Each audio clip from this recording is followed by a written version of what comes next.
Assalamualaikum warahmatullahi wabarakatuh. Apa kabar seluruh siswa? Pagi ini saya akan menjelaskan tentang materi IPA, ilmu pengetahuan alam, tentang makhluk hidup. Ya. Jadi saya akan melakukan share screen terhadap materi yang akan kita berikan.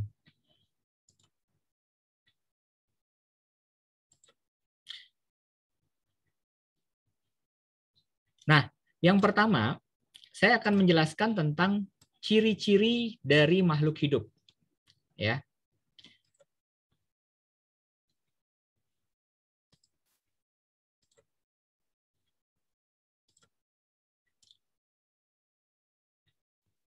Nah,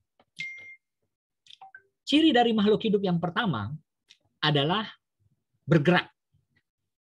Jadi baik hewan maupun tumbuhan itu sebenarnya mereka bergerak. Ya. Jadi bergerak merupakan perubahan posisi dari posisi yang satu ke posisi yang sebelumnya, baik yang sifatnya horizontal maupun sifatnya vertikal. Contoh ya, gerakan mata. Nah, kemudian mungkin ada sebagian orang yang bisa menggerakkan telinga. Hewan juga sama, seperti kelinci misalkan bisa menggerakkan telinga. Kemudian menggerakkan jari-jarinya. Kucing pada saat berantem atau bertengkar dia bisa menggerakkan jari-jarinya. Berlari, ikan bisa berenang, itu bergerak. Ya. Kemudian kenapa mereka bisa bergerak? Karena ada yang namanya sistem gerak dalam tubuh, yaitu apa saja yang terdiri dari tulang, kemudian sendi, ada otot. Tumbuhan juga bisa melakukan gerakan. Ya. Misalkan gerakan menutup, mungkin Anda pernah lihat tumbuhan ya, putri malu ya, pada saat Anda sentuh dia akan mengkatup. Ya. Kemudian gerak ujung batang pada tumbuhan pada saat dia tumbuh, dia akan mengikuti sinar matahari. Nah, jadi baik hewan maupun tumbuhan bisa bergerak. Ya. Jadi ciri makhluk hidup yang pertama itu adalah bergerak. Yang kedua, bernafas. Ya. Apa itu proses bernafas? Bernafas itu adalah proses pengambilan oksigen untuk mengoksidasi makanan, menghasilkan tenaga atau energi. Nah, jadi proses oksidasi makanan ini menghasilkan zat sisa yang berupa karbon dioksida dan uap air. Ya. Manusia dan beberapa hewan di darat seperti kucing, ayam, lain-lain itu bernafas menggunakan paru-paru. Ya, dia menggunakan bernafas. Makanya saat ini kan sedang COVID-19 ya, COVID-19. Ada beberapa orang yang tidak bisa bertahan karena kesulitan bernafas sehingga dia membutuhkan oksigen. Ya, jadi makhluk hidup itu kalau sekian dalam waktu tertentu tidak bisa bernafas, maka paru-parunya akan rusak. Ya, otomatis itu akan menghentikan kegiatan hidupnya. Ya. Ikan bernafas dengan insang. Ya, kemudian tumbuhan bernafas dengan, lalu tumbuhan bernafas Pak? Iya, tumbuhan bernafas dengan stomata pada daun. Ada juga yang menggunakan lantisnya pada batang. Kemudian bulu-bulu akar pada akar. Jadi mereka semuanya bernafas. Kalau tidak bernafas, mereka tidak akan tumbuh. Tidak akan bergerak kalau sekiranya mereka tidak bernafas. Ya. Kemudian ciri yang ketiga, ciri makhluk hidup itu adalah membutuhkan makanan. Ya. Seperti Anda setiap hari ya, itu membutuhkan makanan. Nah, bedanya adalah ada yang makhluk hidup yang menggunakan membuat makanannya sendiri. Tumbuhan juga membutuhkan makanan. Makanya ada yang namanya proses fotosintesis. Nah, manusia juga sama. Manusia juga bisa membuat makanannya sendiri. Tergantung pada makhluk hidup lainnya juga. Jadi, ciri yang ketiga. Jadi, ciri yang pertama itu adalah bergerak. Kemudian ciri yang kedua adalah bernafas. Ciri yang ketiga itu adalah membutuhkan makanan. Ya. Kemudian ciri makhluk hidup yang keempat itu adalah tumbuh dan berkembang. Seperti Anda ya. Dari bayi ukurannya kecil kemudian menjadi anak-anak membesar sampai sekarang. Ya. Jadi ciri makhluk hidup adalah tumbuh dan berkembang. Bisa bertambah tinggi, bertambah panjang organ tubuh, ya. Dan semuanya itu ada yang namanya proses tumbuh, ya. Misalkan ya, proses menuju kedewasaan pada manusia merupakan proses yang berkembang, ya. Proses berkembang pada hewan ya, misalkan kucing, anjing, dia akan semakin selain ukurannya, juga perilakunya juga akan mungkin semakin pintar, semakin cerdas. Ya. Lalu bagaimana dengan tumbuhan? Nah, kalau tumbuhan jelas pada saat mulai misalkan pohon pepaya, pertama kali dia berbunga. Nah, setelah berbunga dia muncul buah, ya, sehingga Anda bisa petik dan bisa konsumsi. Itu ada proses perkembangannya. Ya. Seperti misalkan ulat bulu berkembang menjadi kepompong. Kepompong akan melahirkan kupu-kupu. Nah, itu ada tumbuh dan berkembang. Berarti itu ciri makhluk hidup yang keempat, yaitu tumbuh dan berkembang. Kemudian ciri makhluk hidup yang kelima, itu peka terhadap rangsangan. Ya. Mungkin teman Anda pada saat menyentuh bagian tubuh Anda yang membuat Anda geli, ya. Nah, itu rangsangan. Atau misalkan Anda tersiram air panas, otomatis Anda menghindar. Nah, itu rangsangan. Ya. Kalau misalkan Anda dingin, Anda masuk di Hong Kong ya pada saat suhu misalkan di daerah Tungchung 2 derajat, wah Anda menggigil, itu juga rangsangan, ya. Jadi peka terhadap rangsangan itu merupakan ciri dari makhluk hidup, ya. Jadi lalu bagaimana dengan tumbuhan? Misalkan tadi putri malu akan menguncup daunnya bila kena sentuhan. Atau misalkan pada saat Anda mencium bau yang menyengat akan segera menutup hidung. Nah, COVID-19 ini kan hati-hati. Kalau misalkan ada bau yang menyengat ternyata Anda tidak bisa mencium baunya, wah itu Anda terindikasi kena COVID-19 misalkan. Itu berarti Anda tidak peka tuh terhadap rangsangan. Ya. Kemudian, ciri makhluk hidup yang berikutnya itu adalah berkembang biak. Ya. Kalau Anda menanam pohon, misalkan pohon apapun, pisang misalkan. Pada saat pohon pisang itu sudah membesar, kadang-kadang di samping kiri dan kanan itu ada pohon kecil. Nah, ini dia beranak. Jadi dia memiliki anak. Ya. Jadi makhluk hidup itu berkembang biak, tujuannya adalah untuk apa? Melestarikan jenisnya agar tidak punah, ada turun-temurun. Ada makhluk hidup yang punah, tidak punya keturunan lagi. Ya. Jadi sekarang anak cucu kita tidak bisa melihat makhluk hidup itu. Gitu. Nah, itu namanya punah. Gimana caranya mereka berkembang biak ya? Dengan cara kawin generatif. Jadi kalau suatu saat Anda ingin punya keturunan ya ke depan, berarti harus kawin ya, atau secara generatif, yaitu perkembangbiakan melalui pertemuan antara sel telur. Namanya itu sel telur. Ya. Nah, contohnya misalkan ya seperti yang digambar ini ya. Ya, pertemuan antara sel telur dengan sel sperma. Ya. Misalkan ayam dengan telur dan lain sebagainya seperti itu. Jantan dan betina dikawinkan sehingga menghasilkan keturunan. Itu secara generatif, ya. Ya. Ternyata tumbuhan juga bisa dilakukan seperti itu. Yang kedua, secara tak kawin. Jadi tak perlu proses perkawinan. Tak perlu mempertemukan antara sel telur dan sel sperma. Ya, misalkan perkembangbiakan dengan menggunakan bagian tubuh. Nah, biasanya ini terjadi pada tumbuhan. Ya. Seperti misalkan cocok bebek. Anda punya pohon jambu batu misalkan. Tiba-tiba teman saya ingin minta. Nah, otomatis Anda menstek pohon itu. Ya. Sehingga tumbuh cabang, kemudian cabang tersebut Anda potong, kemudian Anda tanam lagi di teman Anda. Nah, itu artinya Anda mengembangkan sesuatu secara tak kawin atau vegetatif. Ya. Ada juga tumbuhan yang hanya ditancapkan saja daunnya, seperti cocor bebek, itu akan jadi tumbuh gitu. Jadi dia bertambah banyak dengan hanya menancapkan seperti itu.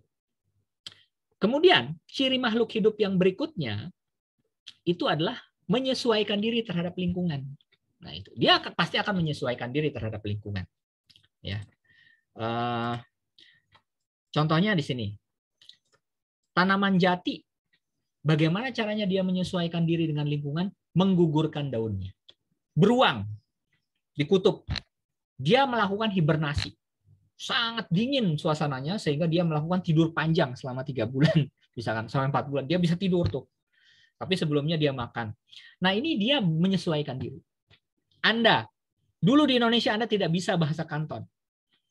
Anda memaksakan diri pada saat ke Hong Kong, mau nggak mau saya harus bisa bahasa Kanton. Kalau tidak saya dimarahi oleh majikan begitu kan. Anda pandai menyesuaikan diri. Di Indonesia Anda tidak mengenal tuh baju tebal. Ya, tapi pada saat di Hong Kong, pada saat musim dingin, Anda beli baju tebal. Kenapa? Saya harus bisa bertahan hidup dalam situasi suhu yang rendah, lain dengan Indonesia, gitu kan. Mungkin tidak terpakai baju itu kalau kita di Indonesia. Nah, ini adalah menyesuaikan diri terhadap lingkungan. Nah, berikutnya adalah ciri makhluk hidup yang hak, yaitu ekskresi. Nah, apa itu ekskresi? Anda setiap hari kalau pagi-pagi buang air, ya kan? Atau Anda sering kencing, gitu kan? Itu namanya ekskresi.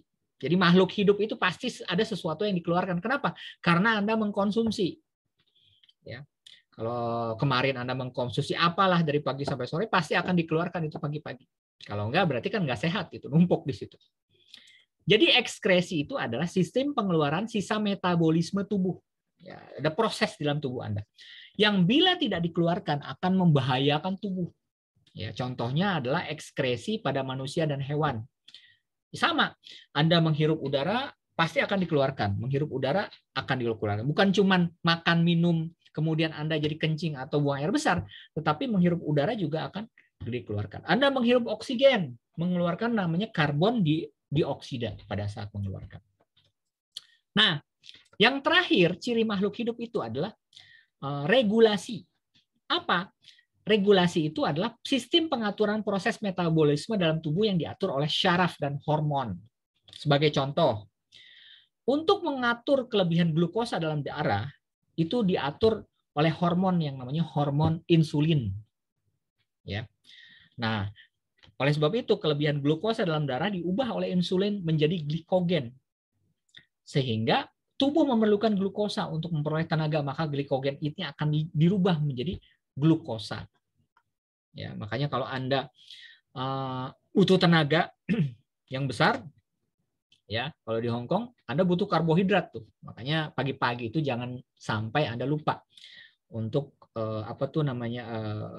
sarapan. Karena kan regulasinya seperti itu. Ya. Kemudian kalau misalkan agar tubuh Anda tidak mudah kena penyakit, berarti sistem imun Anda harus banyak. Ya, supaya Anda tahan terhadap penyakit COVID-19, maka Anda harus banyak mengkonsumsi vitamin C. Ya, jadi upayakan Anda membeli vitamin C sehingga proses dalam tubuh Anda untuk menghasilkan imun itu akan tercover oleh adanya vitamin yang Anda atau suplemen yang Anda konsumsi dalam tubuh Anda. Nah, jadi itu adalah ciri-ciri makhluk hidup. Yang kalau misalkan saya review lagi, ciri-ciri makhluk hidup yang pertama, dia bergerak. Ya. Ciri-ciri makhluk hidup yang kedua, dia bernafas. Kemudian ciri-ciri makhluk yang ketiga, dia butuh makanan. Ya, jadi ada proses memerlukan makanan.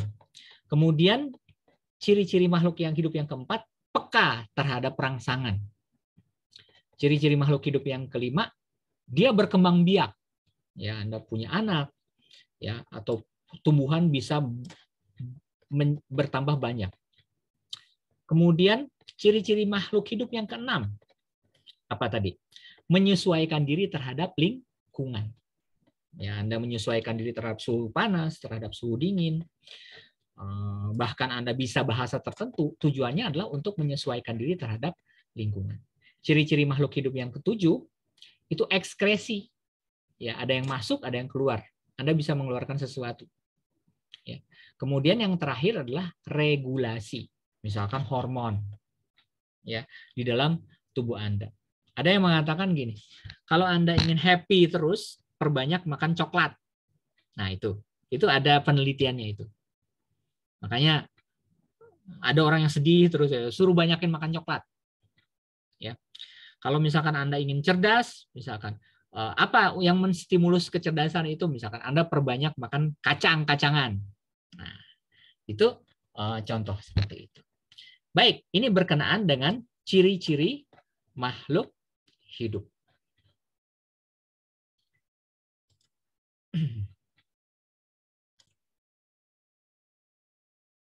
Baik, kita lanjutkan. Yang berikutnya adalah klasifikasi makhluk hidup. Pembagian makhluk hidup. Apa saja? Yang pertama, ada yang disebut dengan monera. Nah, ini gambarnya. Monera itu memiliki sifat mikroskopis. Jadi ukurannya itu sangat kecil. Bersel tunggal. Kemudian tidak memiliki membran inti. Makhluk hidup yang sangat kecil. Contoh monera itu misalkan bakteri. Anda mungkin pernah mengenal bakteri. Lactobacillus. Ya. Alga biru. Nah, itu contoh klasifikasi makhluk hidup yang pertama.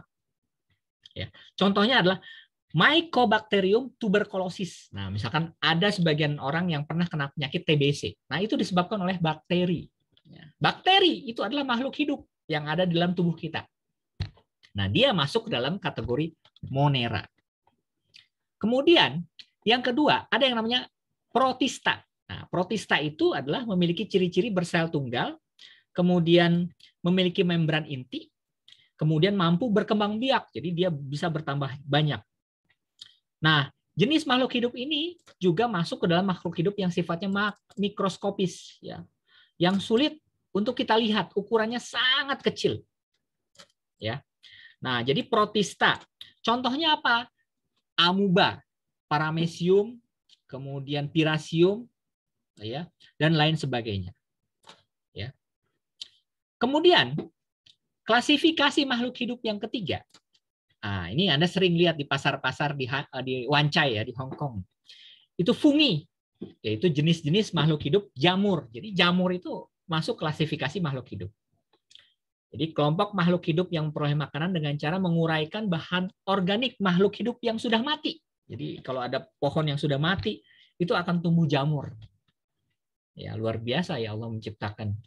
Pohon yang sudah mati bisa menciptakan makhluk hidup yang lain. Nah, jamur ini biasanya tumbuh berdasarkan benang-benang yang halus. Nah, kalau di musim dingin, Anda sering membuat sup, ya, atau tapinlo, ya. Nah, ini jamurnya seperti ini. Jamur itu macam-macam. Ada jamur kayu, jamur merang, jamur tiram. Anda pernah makan tape kan? Ragi tape. Kemudian ada jamur roti. Itu masuk ke dalam kategori jamur. Ya. Baik, kita lanjutkan. Klasifikasi makhluk hidup yang berikutnya.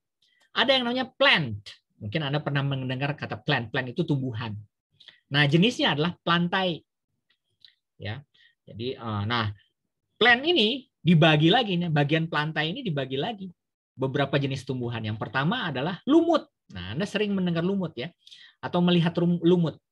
Memiliki akar, batang, daun, tetapi bukan akar, batang dan daun sejati. Nah, ini jenis lumut. Lumut sering disebut dengan bryophyta. Ya. Nah, ini contoh gambar lumut. Jenis tumbuhan plantae yang pertama. Kemudian, jenis tumbuhan plantae yang kedua itu yang nih, klasifikasi lumut. Nah, ada yang namanya lumut hati, Hepaticeae gitu. Ya, yang memiliki batang dan daun. Kemudian ada yang namanya lumut daun atau musci. Ya, lumut daun telah mempunyai batang dan daun dan akar rhizoid. Nah, tumbuhan yang kedua ada yang namanya paku-pakuan atau yang disebut dengan Pteridophyta. Nah, paku-pakuan ini sudah memiliki batang. Mungkin Anda pernah melihat ini ya, semanggi. Kemudian Anda mungkin pernah melihat semanggi yang dibuat makanan, ya, paku-pakuan ini ternyata dari tumbuhan paku-pakuan. Ya, kita lanjutkan. Nah, ini Anda sering lihat ya, ada pohon suplir di Indonesia. Orang biasanya buat hiasan itu kategorinya paku-pakuan. Ya. Kemudian kingdom paku-pakuan ternyata dibagi lagi menjadi banyak. Ada paku lumut, ya, atau Psilophytinae. Kemudian ada paku ekor kuda atau Equisetinae.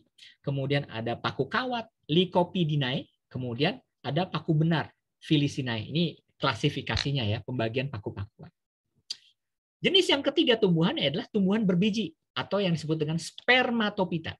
Nah, tumbuhan berbiji ini apa saja? Yang pertama adalah tumbuhan berbiji terbuka atau gimnospermae. Contohnya adalah memiliki akar tunggang. Ya. Nah, ini contohnya itu. Pakis haji. Ya, itu masuk ke dalam. Anda mungkin pernah lihat pakis haji ya.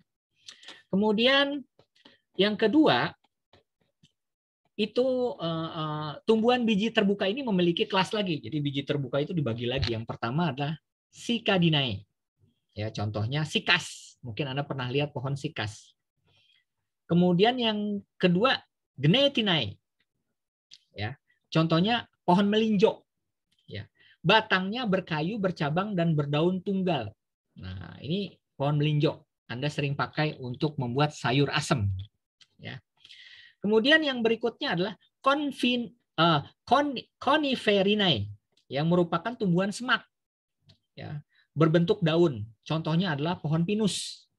Ya, mungkin Anda pernah lihat pohon pinus. Ya. Kemudian tumbuhan berbiji tertutup. Nah, ternyata berbiji ada yang berbiji terbuka, ada juga yang berbiji tertutup. Apa saja tumbuhan berbiji tertutup itu? Bakal bijinya tersimpan dalam buah. Ya. Nah, di sini saya melihat ada contohnya berbiji tertutup. Yang pertama adalah dikotil. Ya, dikotil itu tumbuhan dikotil itu memiliki beberapa bagian lagi. Jadi ada tumbuhan berbiji, ada berbiji terbuka, ada berbiji tertutup. Tumbuhan berbiji tertutup dibagi lagi. Yang pertama adalah dikotil. Ya. Apa itu dikotil? Itu adalah itu kan dua. Berarti dia berkeping dua. Biji berkeping dua. Biasanya memiliki akar tunggang, batangnya bercabang, dan tersebar berhadap-hadapan. Ya. Nah, dikotil ini ada dibagi lagi. Yang pertama adalah suku kacang-kacangan. Nah, Anda sering lihat ini, kacang-kacangan. Contohnya adalah turi, kemudian kacang panjang. Itu suku kacang-kacangan. Namanya Papilionaceae. Kemudian suku terung-terungan, terong. Ya. Contohnya adalah terong, kentang, kemudian tomat, lombok, itu satu suku. Terong-terongan. Yang ketiga, suku getah-getahan. Nah, ini terong ya. Suku getah-getahan itu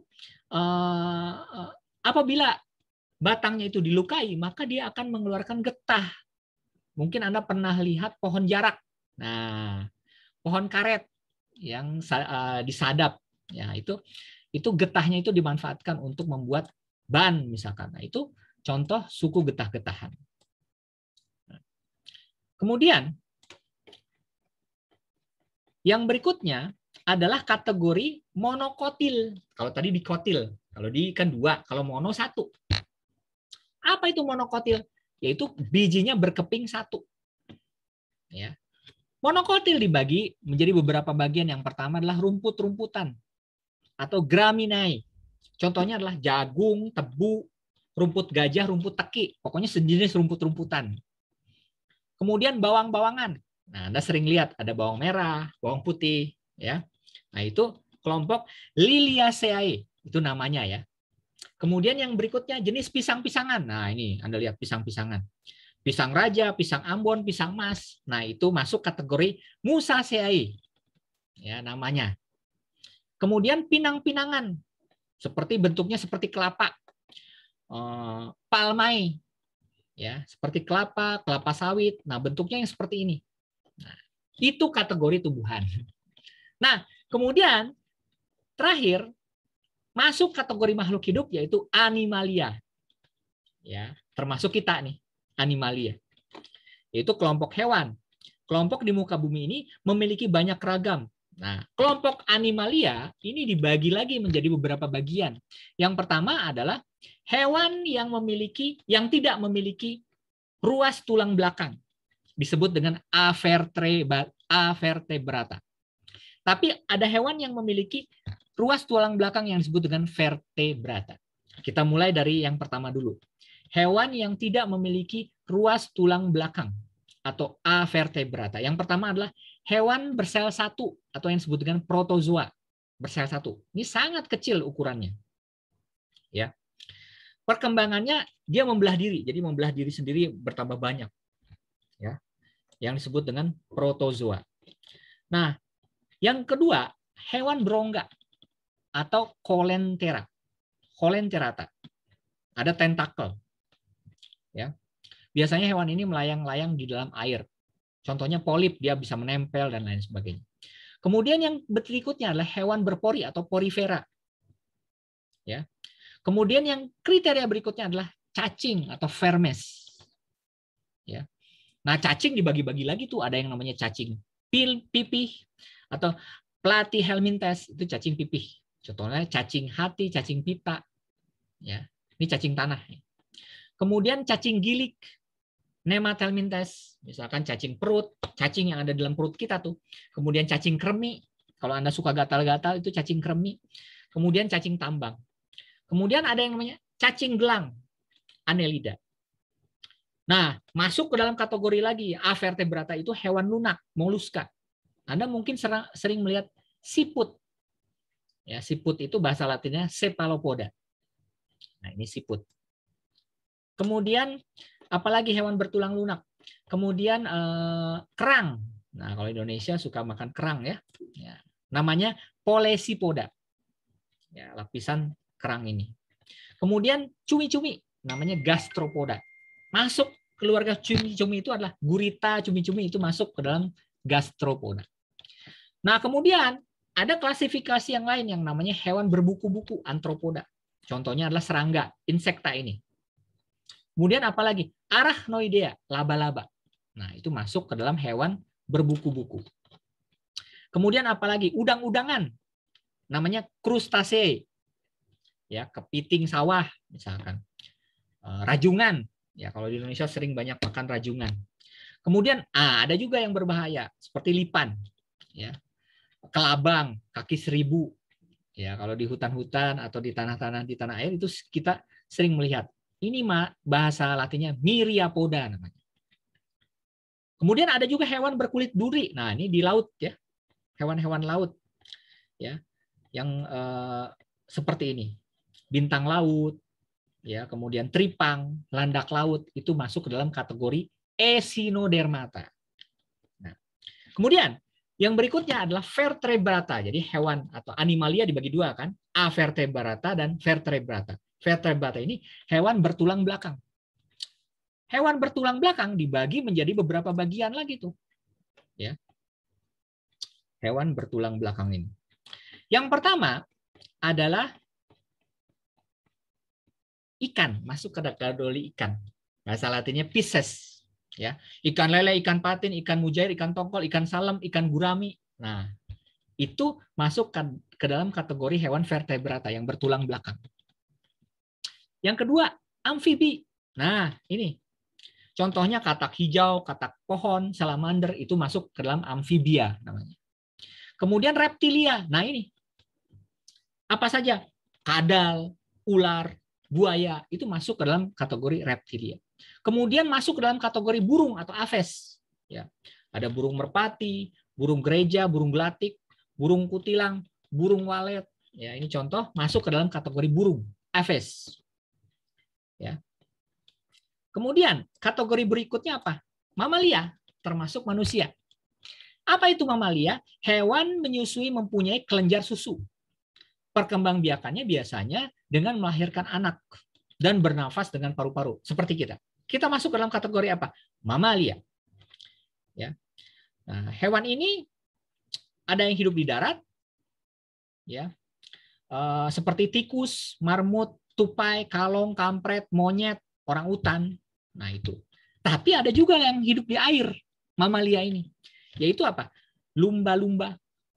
Ya, kemudian ikan paus. Makanya mereka suka ada lubang di kepalanya untuk bernafas. Ya, suka naik ke permukaan, kemudian bernafas. Itu dalam kategori mamalia. Nah, inilah pembagian dari jenis-jenis hewan atau klasifikasi dari hewan. Ya, jadi klasifikasi dari makhluk hidup. Ya, mudah-mudahan ini bermanfaat bagi Anda sehingga paling tidak Anda bisa mengetahui klasifikasi dari makhluk hidup tersebut. Terima kasih.